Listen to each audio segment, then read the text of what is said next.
So this was a 1979 Porsche 924. At the time, I was in high school, right out of high school, and so it was the closest thing I was going to get to an exotic car. Ended up picking up the car for 1,500 bucks. I was super excited to have this thing. Saved, I'd saved all summer for this. Went and got it. It was the plaid interior. I think it was a Martini edition or something. The only thing that was wrong with the car is the hood latch was broken, so you couldn't open the hood. And so I went and picked this thing up, bought it, brought it home, and was going to start tearing it down to figure out how to get the hood open. When I went outside, my dad was on the hood with a Sawzall cutting the latch open so we could open the hood and figure out what was wrong with it. So it's kind of the start of this thing. And, if you know anything about a 924, they're, mechanically fuel injected. And if you have any kind of vacuum leak or anything, they don't want to run. Because I had bought this thing with all the money I had at the time, I didn't have any money for any other transportation. So it became my winter ride in Montana. So rear wheel drive, no studs. The thing barely got around, started when it wanted to, left me broke down more than I ever drove it. The car kind of evolved to have, bucket racing seats and 4-point harnesses and everything stripped out of it. And, as much as we could do, as you do as a kid right out of high school. There's a short little loop, kind of a windy road close to home that I thought I would go race this thing on. And so this particular car had 4 ignition wires for the tachometer rather than just one single wire. And so one, unbeknownst to me, was broken on cylinder 4. So it would read, a cylinder low on RPM. So I was running this thing pretty high before, while shifting. I was doing about 100 plus miles an hour, flying around some curves, out of cell service, and downshifted, thinking I had a lot more RPMs to go, and I didn't, and ended up running the car way past its red line. And this thing being a 1979, I'm sure never had its timing belt replaced in the first place, and smacked all the valves on the pistons and broke timing belt, and there I was stranded. So when I downshifted, thinking I had a bunch more RPMs to go, whatever broke, I'm assuming timing belt and everything else, whenever it went, ended up spinning me off the road. So it locked up, and I ended up going into a kind of a whirlwind. Luckily, straight, just ended up in the ditch. Enough to make it a challenge to load it on the trailer, but no one was hurt. So kind of hiked my way several miles back to cell service and called everybody I knew. I think my dad was my first call, and he told me I got myself into the mess. I can figure it out. So luckily for me, my wife, now girlfriend at the time, was nice enough to come drive out and pick me up and take me home. But that was kind of the end of that car. That car I sold to a buddy for the same amount of money I paid for it. He bought it for $1,500, realizing it's a non-interference motor. So he went back through, never did actually run right. He ended up going through and restoring the entire thing.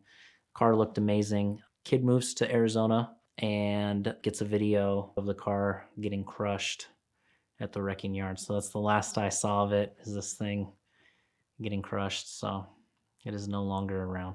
Montana for a long period of time didn't have speed limits. It was careful and prudent. So I think there's still some of that attitude, especially with the oil field workers when the Botkin oil field was booming. Those guys would all, they'd take their big lifted trucks and they'd be doing 120 on the way home, but there'd be rows of 10 trucks, all headed the same direction. So a lot of places you can get away with 10 over. A lot of times you can still get away 20 over. And if you start to get to know kind of the local cops, they kind of, a lot of them don't really care. They'll get you, but they kind of know that people are going to drive faster because, they're just used to it. So as a new hire on the railroad, you bid and bump jobs. Being District 200, meaning Columbia Falls to Williston, North Dakota, Sheridan, Wyoming, you can be bumped or bid to any job in that area. And so, as far away as 600 miles, you may need to be there the next day. And at the time, I had a '01 Subaru RS car. I had gotten in on trade.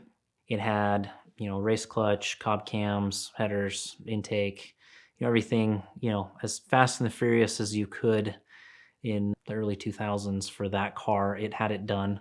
And one of the things that we would do is, if there'd be a group of us, you would kind of get in a line and all either carry walkie-talkies or call each other on the phone. And now at the time, I think Verizon had just gone to unlimited friends, right? So we could call each other and not worry about wasting minutes. So I think a lot of us just did that and left our phones on, but we'd run radar detectors and we'd, 100 as fast as it would go. However fast that car would go, I'm not sure. I think the speedometer buried itself at about 120 miles an hour, 130. So whatever it actually would do, I'm not sure. But if it was on the high line, we'd make it to Williston and, you know, sub 6 hour times. And at this particular case, I was going back and forth to Great Falls, which is about a 3 hour drive. And we'd just run them as hard as the cars had run. I was starting to burn oil as Boxsters do. So every time I got fuel, I was putting, at this, oil and quarts of oil, every fuel up. And I was running it home, and Essex, Montana, again being about 40 miles away from where I lived and about 30 miles away from cell service. I had it wide open, hard as it would go on a straight stretch, and it was low on oil and locked the motor up in gear, locked all four tires, skidded me off the road, and that wouldn't start. I ended up running it off the starter for as long as I could go to try to get myself a little closer to cell service, and then hiked my way till I got cell service and called my dad, and he showed up with the trailer. No questions asked. He knows that, we all like to drive fast, so there's never any question. Showed up with a trailer, loaded it up. I ended up selling that car for what I paid for it. This happened on a Friday on the way home, and I had to be back in Great Falls that Sunday. So at that time, I think we had scrounged about $1,000 up and found a Ford Focus ZX3 with no third gear. And I bought it over the weekend and was back to work. And I drove that for 30,000 miles with no third gear, back and forth. I think that car would do about 100 miles an hour, and you would just cruise control and away you'd go. Premier Financial Services makes it easier and more affordable than you could possibly imagine to own your dream car. Their Simple Lease is one of the most powerful tools in the world of exotic car financing. You get all the benefits like the tax savings and the low payments of a lease with all the additional benefits that you normally find in a traditional finance arrangement. You can build up equity, you can pay it off early, you can trade in and out of cars because you get a very clear and easy to understand amortization table to understand what your payoff will be any month throughout your term. And all the while, the amazing team from Premier Financial Services will be right there to help you along the way. They've been supporters of the VINwiki channel now for 5 years in a row, so we can't thank them enough for that, but mostly we're thankful for the fact that they can help you make it easier than ever to own your dream car. Check them out now.